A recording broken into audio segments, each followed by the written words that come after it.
Iran પર અમેરિકાના સતત હુમલા ચાલુ છે ત્યારે આંતરરાષ્ટ્રીય સમાચાર સંસ્થા રોયટર્સ દ્વારા ઘટસ્ફોટ કરવામાં આવ્યો છે કે ઈરાન દ્વારા અમેરિકન ઇન્ટેલિજન્સ સંસ્થા સીઆઈએના ઠેકાણા ઉપર હુમલો કરવામાં આવ્યો છે।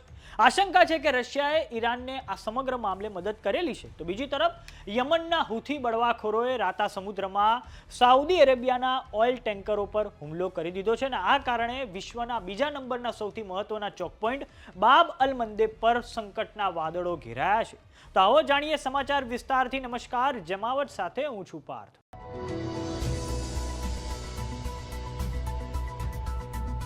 ઈરાન યુદ્ધમાં રશિયાની એન્ટ્રીને લઈને શંકા કુશંકાઓ ઊભી થઈ રહી છે।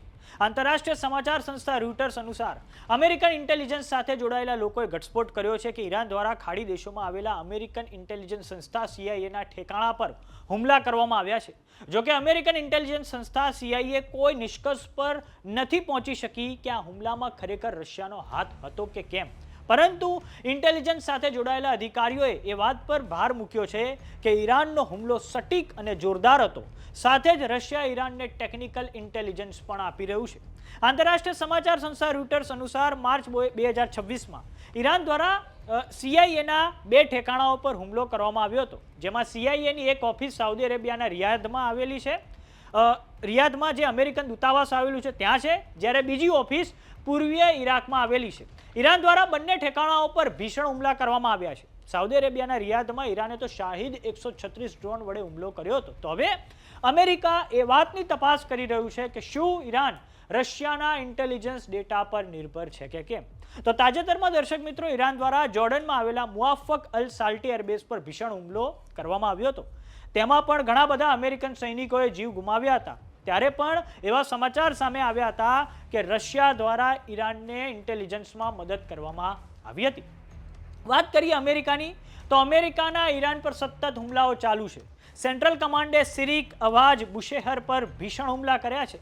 આ તમામ જગ્યાએ ઈરાનની મિસાઇલ અને ડ્રોનના ભંડાર આવેલા હતા। તો હવે દર્શક મિત્રો, યુદ્ધ એક નવા ભયાનક વળાંક પર આવીને ઊભું રહી ગયું છે, જેમાં હુથી બળવાખોરો દ્વારા એન્સેલિયા અને લાયલા નામના 2 સાઉદી ઓઇલ ટેન્કર પર હુમલો કરવામાં આવ્યો છે।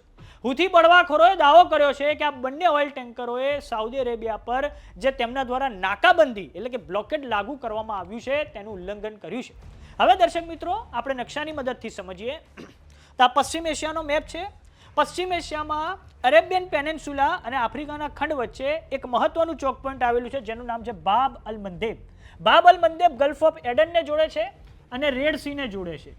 આ બાબ અલ મંદેબમાંથી સાઉદી અરેબિયાનું ખૂબ મોટા પાયે જે ઓઇલ છે તેની તે નિકાસ કરતું આવ્યું છે। હવે યમનમાં છે હાલમાં હુથી બળવાખોરો।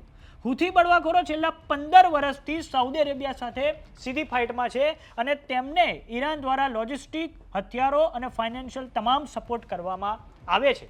જુલાઈની 20મી તારીખે હુથી બળવાખોરોએ ડિક્લેર કર્યું હતું કે બાબ અલ મંદેબમાંથી હવે સાઉદી અરેબિયાના કોઈ પણ કમર્શિયલ ટેન્કર ત્યાંથી પસાર થશે તો તેની પર ભીષણ હુમલો કરવામાં આવશે। તો હવે સાઉદી અરેબિયામાં જે અલ શુકાઈક પોર્ટ છે તેના દરિયામાં 70 નોટિકલ માઇલ દૂર 2 જે ઓઇલ ટેન્કરો છે તેની પર હુથી બળવાખોરોએ ખૂબ મોટા પાયે સ્ટ્રાઇક કરી દીધી છે અને આ 2 ઓઇલ ટેન્કરો પર ખૂબ મોટા પાયે આગ ફાટી નીકળી હતી અને આ કારણે બાબ અલ મંદેબ કે જે સ્ટ્રેટ ઓફ હોર્મુઝ પછી બીજા નંબરનું સૌથી મહત્વનું ચોક પોઈન્ટ છે તેની પર પણ હવે સંકટના વાદળો ઘેરાયા છે। તો જોવાનું એ રહે છે કે આગામી સમયમાં હવે સાઉદી અરેબિયા શું પલટવાર કરશે કે કેમ તે ભવિષ્યના ગર્ભમાં છે, પરંતુ હાલમાં તો બાબ અલ મંદેબ પણ હવે સંકટના વાદળો તેની પર ઘેરાઈ ગયા છે। તો સમાચારોમાં અત્યારે બસ આટલું। જોતા રહો જમાવટ। જો તમે અમને યુટ્યુબ પર જોઈ રહ્યા તો સબસ્ક્રાઇબ કરો, જો તમે અમને ફેસબુક પર જોઈ રહ્યા તો ફોલો કરો, વોટ્સએપ ચેનલને જોઈન કરવાનું ન ભૂલતા। નમસ્કાર।